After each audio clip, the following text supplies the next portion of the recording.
Menurut gua, seri dari handphone Xiaomi itu yang paling banyak ditunggu-tunggu dan dicari itu adalah seri Redmi Note. Karena dari dulu yang namanya seri Redmi Note itu menjual spesifikasi dengan harga yang relatif terjangkau. Kebanyakan juga masyarakat kita termasuk gua itu paling suka cari-cari atau beli handphone di rentang harga 2-3 jutaan. Dan dengan harga tersebut, ya HP dari seri Redmi Note ini yang paling bisa diandelin. Dan sekarang gue mau nge-review Redmi Note 10 setelah kurang lebih 4 bulan rilis di Indonesia. Gimana performa dan experience penggunaan Redmi Note 10 dari awal gue unboxing? Worth it nggak nih dipakai buat kedepannya dalam jangka waktu yang lama? Ya udah, sebelum lanjut ke pembahasannya, mari kita opening dulu.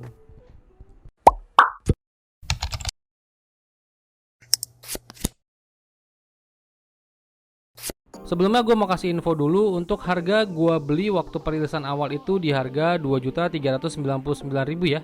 Dan hanya satu varian RAM aja yang dirilis, yaitu varian RAM 4GB, storage-nya 64GB. Di sini ada 3 hal yang mau gue bahas. Pertama, desain dan build quality. Kedua, performa game dan kamera. Ketiga, user interface pemakaian sehari-hari dan masih aman gak nih dipakai dalam jangka waktu lama. Oke, lanjut. Secara desain, Redmi Note 10 ini memiliki tampilan desain yang udah kekinian, di mana Redmi Note 10 ini meletakkan modul kamera depannya di bagian tengah, yang menurut gua udah cakep, mampu mengikuti pasaran handphone tahun-tahun ini. Dan juga bagian belakangnya tampilan desainnya udah cakep, dengan bentuk kameranya yang udah kekinian juga. HP ini memiliki bentang layar 6,43 inch, dan kali ini panelnya yang dipakai adalah panel Super AMOLED. Di seri Redmi Note 10 ini, Xiaomi sukses membenamkan layar AMOLED untuk pertama kalinya. Good job sih buat Xiaomi yang udah bisa ngeluarin layar Super AMOLED di harga 2 jutaan. Resolusinya sendiri udah Full HD Plus dan juga nggak ketinggalan layar dari Redmi Note 10 ini udah dilapisi Corning Gorilla Glass 3. Ada 2 pilihan warna yang disediakan, yaitu warna biru dengan gradasi silver yang kayak gua pakai ini, atau ada juga warna putih.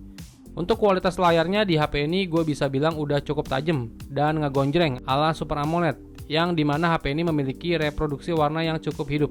Tapi unit yang gue miliki ini layarnya kayak kekuningan gitu. Entah unit gue aja apa emang kalian semua yang pakai Redmi Note 10 ini merasakan hal yang sama. Kalian tulis di kolom komentar aja ya untuk jawabannya.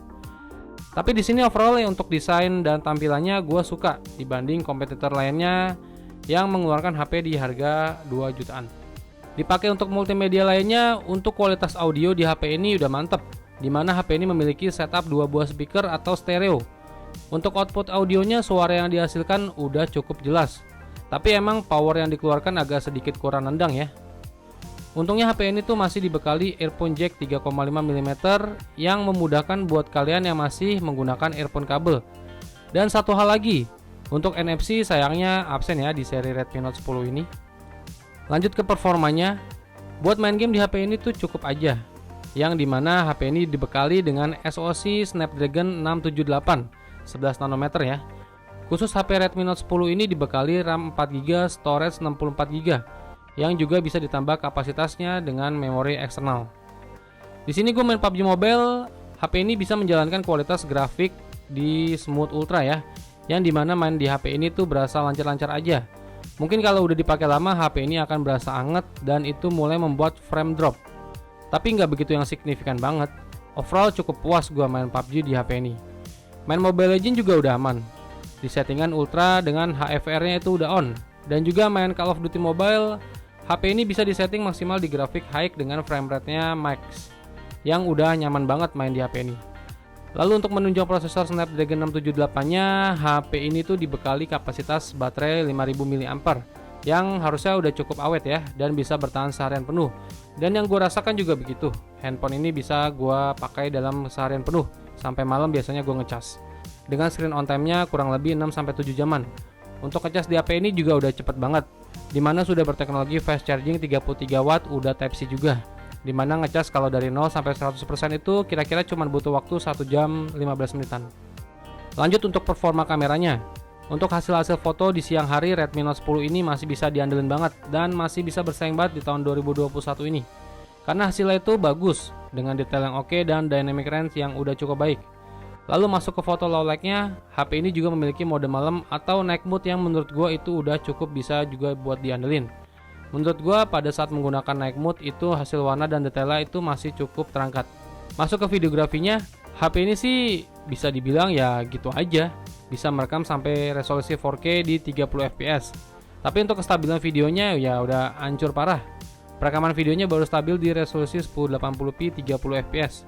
Detailnya tajam, cuma hanya stabilisasinya aja yang agak kurang. Terus di kamera depannya, HP ini dibekali resolusi 13 megapiksel. Dan untuk hasil foto Redmi Note 10 ini cukup bagus, dimana hasil foto kamera depannya cukup detail, warnanya bagus dan memiliki mode potret yang udah cukup rapi. Lalu untuk videografi di kamera depannya, Redmi Note 10 ini bisa merekam hingga resolusi 1080p di 30 fps. Dan untuk hasilnya bisa kalian simak di video gua berikut ini.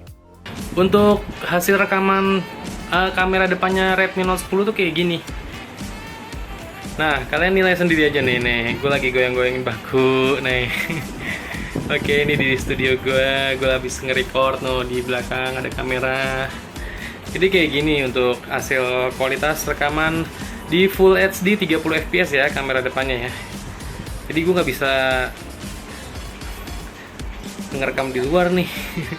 Di dalam aja nggak apa-apa. Work from home masih.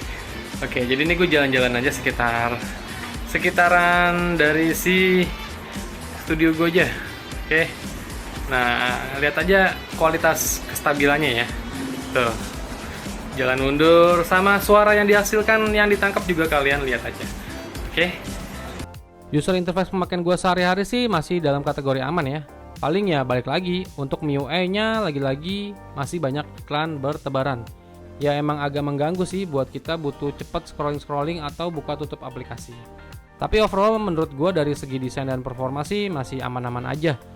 Buat kalian penikmat konten multimedia kayak gue, kalau penggunaan kalian nggak yang se ekstrim banget sih, Redmi Note 10 ini masih cukup bisa diandelin buat kebutuhan multimedia kita. Tapi kelemahan yang paling riskan di Redmi Note 10 ini menurut gue ada di jaringan providernya, yang dimana Redmi Note 10 ini jaringannya masih 4G. Dan kita tahu untuk negara kita tercinta ini udah mulai mendukung jaringan provider 5G untuk kedepannya. Sebenarnya ada kakaknya yang dirilis yaitu Redmi Note 10 5G. Tapi entah kenapa layarnya belum mendukung AMOLED. Sangat disayangkan banget sih menurut gua. Yang harusnya semua jajaran seri Redmi Note 10 itu mendukung layar yang AMOLED. Malah yang terbaru ini Redmi Note 10 5G masih menggunakan layar IPS. Kalau kalian mengesampingkan jaringan sih, Redmi Note 10 ini udah cocok banget buat kalian pengguna yang mau gaya dengan tampilannya dan juga pemakaian kasual untuk game dan penggunaan sehari-hari. Serta hasil foto dari kamera yang bisa cukup banget untuk diandelin. Oke, segini dulu aja review pengalaman gue pakai Redmi Note 10 selama kurang lebih 4 bulanan ini. Dan semoga bermanfaat buat kalian semua. Sampai ketemu di video gue berikutnya. Venga pamit. Bye.